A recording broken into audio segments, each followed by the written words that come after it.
Is it just me, or is this a really awful story? The story about a king and a wedding banquet. I mean, we start off with a nice story, a wedding banquet, a king throwing a wedding banquet. What could be more joyful than that? But then it starts to get really dark and really ugly right away. I mean, the guests refuse to come to the party, and beyond that, they beat up and even kill the messengers who were sent out with the invitations. What's going on here? And then the king flies into a rage and sends out an army to kill all the guests and burn their city to the ground. I mean, really? Overreact much? This is a weird and dark and disturbing and terrifying story. And then it gets weirder, because the king invites everyone he can find, good and bad, from the streets to come into this wedding party. I mean, we're going to have a wedding whether or not any of the guests show up. He has decided there's going to be a wedding here. And then just as the guests are arriving, these guests who just a few minutes ago were out in the street, as they're just starting to have a good time, the king walks up to this poor schmuck who isn't wearing the right garment, isn't wearing a wedding robe. Now, how was this guy supposed to know? He's walking down the street, minding his own business. Somebody comes up to him and says, "Hey, we're having a wedding banquet. You want to come?"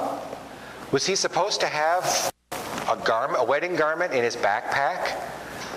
How many of the guys here keep a spare necktie in your car or in your briefcase or hung over the back of your cubicle at work? I know I always used to do that. You never know when you're going to be called into a meeting that's a little more formal.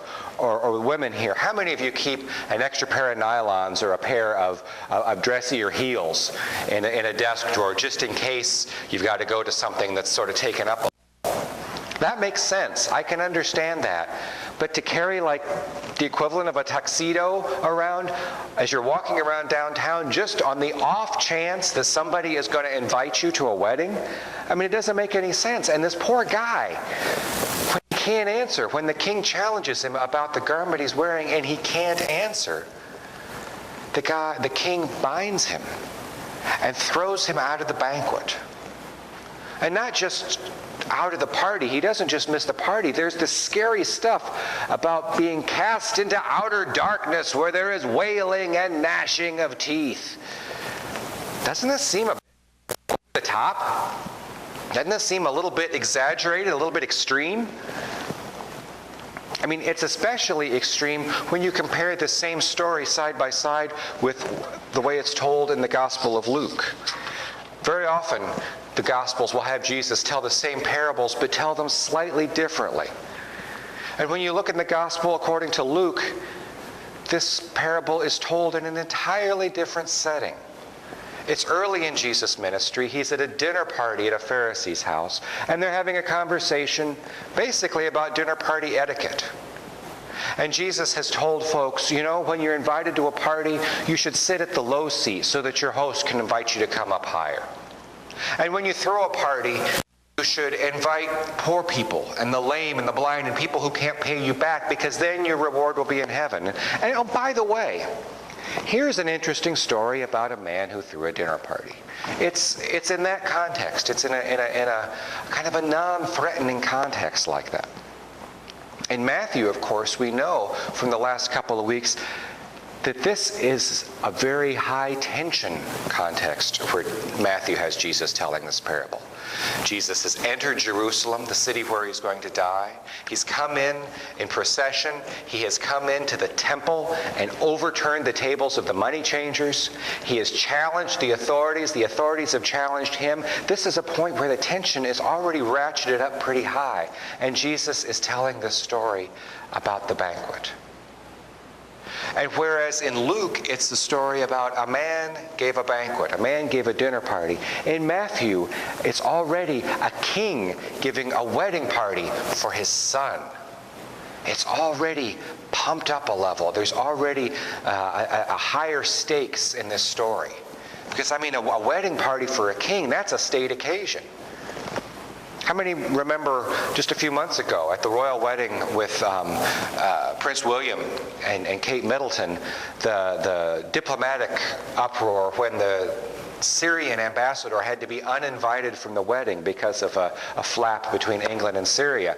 You know, this is the kind of stage that this is suddenly on. When you have a king's son's wedding, it becomes a political power occasion. So in Luke, a man is throwing a banquet, and he sends his servants out to gather the guests, and the guests give lame excuses. I've got other things to do.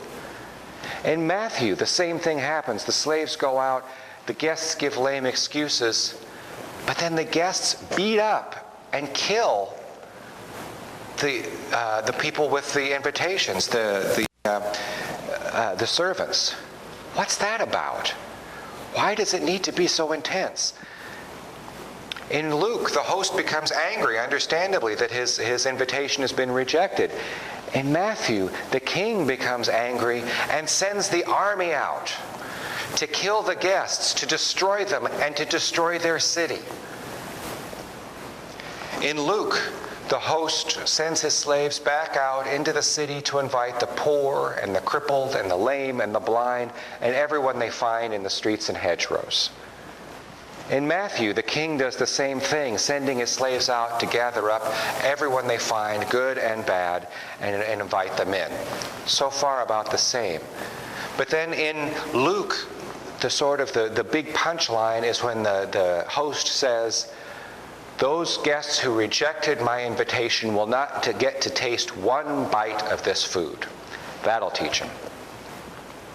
In Matthew, we've got this weird coda to the story about the man who doesn't have the right wedding garment and is thrown out of the banquet altogether and cast into outer darkness. They're using the same parable. We can guess that Jesus must have really told this parable because they're both telling it, they're both attributing it to Jesus.